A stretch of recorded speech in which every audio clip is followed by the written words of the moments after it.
টি-20 বিশ্বকাপের এবারের আসরে বাংলাদেশ দল বোলিংয়ে দুটি ছড়ালেও ব্যাট হাতে ভালো করতে পারছে না। তবে কন্ডিশনও এখানে বড় এক ভূমিকা পালন করছে। গ্রুপ পর্বে যে কয়টি ম্যাচ খেলেছে বাংলাদেশ, সব ম্যাচের পরিস্থিতি বলতে গেলে একই রকম ছিল। ম্যাচগুলো হয়েছে লো স্কোরিং। তবে এত কিছুর মাঝেও বাংলাদেশের অন্যতম চিন্তার কারণ ছিল সাকিব আল হাসানের অফ ফর্ম, যে কারণে বেশ ভুগতে হয়েছে বাংলাদেশ দলের। তবে শেষ দুই ম্যাচে সাকিব ইঙ্গিত দিয়েছেন ফর্মে ফেরার।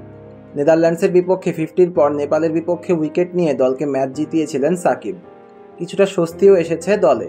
সুপার 8-এর প্রতিপক্ষ অস্ট্রেলিয়ার বিপক্ষে টি-20তে বাংলাদেশের হয়ে ব্যাটে বলে সেরা ক্রিকেটার সাকিব, তাই টাইগাররা চেয়ে থাকবে তার দিকে।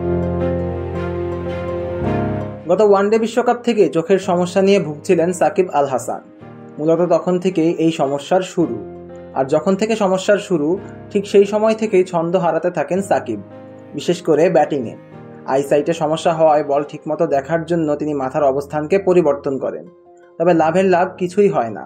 উল্টো মাথার অবস্থান ঠিক না থাকায় তার চিরচেনা কাট শট, লফটেড স্ট্রেইট ড্রাইভগুলো হচ্ছিল না জুৎসই। আউট হচ্ছিলেন চোখে লাগার মতো ভঙ্গিতে, যা চলছিল এবারে টি-20 বিশ্বকাপেও। স্মুথ শেভিং এর জন্য শুধুমাত্র কুল, নাথিং এলস।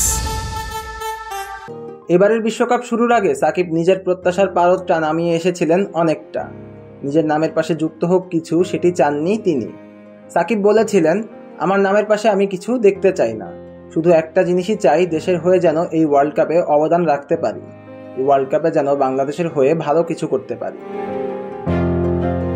সেই অবদান রাখার চেষ্টাই করে আসছিলেন শুরু থেকেই, কিন্তু কিছুতেই যেন কিছু হয়ে উঠছিল না। শ্রীলঙ্কা ও দক্ষিণ আফ্রিকার বিপক্ষে যে সময়ে ও যে ভঙ্গিতে আউট হয়েছিলেন সাকিব, তা নিয়ে হয়েছিল বিস্তর সমালোচনা। তবে নেদারল্যান্ডসের বিপক্ষে 46 বলে 64 করে ম্যাচ জিতিয়ে ম্যান অব দ্য ম্যাচ হয়েছিলেন সাকিব। পরের ম্যাচে নেপালের বিপক্ষে বল হাতে নিয়েছিলেন উইকেটও।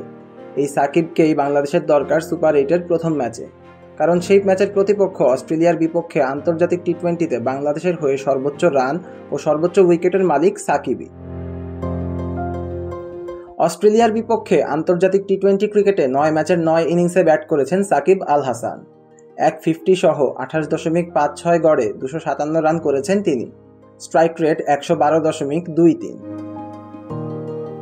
অপরদিকে বল হাতেও সবচেয়ে উজ্জ্বল সাকিবই। 9 ম্যাচের 9 ইনিংসে হাত ঘুরিয়ে অস্ট্রেলিয়ার বিপক্ষে আন্তর্জাতিক টি-20তে 12 উইকেট তুলেছেন তিনি। Economy rate 7.01। এই বিশ্বকাপে অস্ট্রেলিয়াকে বিধ্বংসী রূপেই দেখা গিয়েছে। গ্রুপ পর্বে সবগুলো ম্যাচ জিতে সুপার 8-এ এসেছে তারা। ব্যাট বল দুই বিভাগেই ভালো করছে অজিরা। সাকিব অবদান রাখতে পারেন ব্যাট বল দুটো দিয়েই।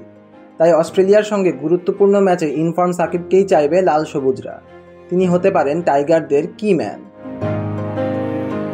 সিয়াম তালুকদার, অন ফিল্ড।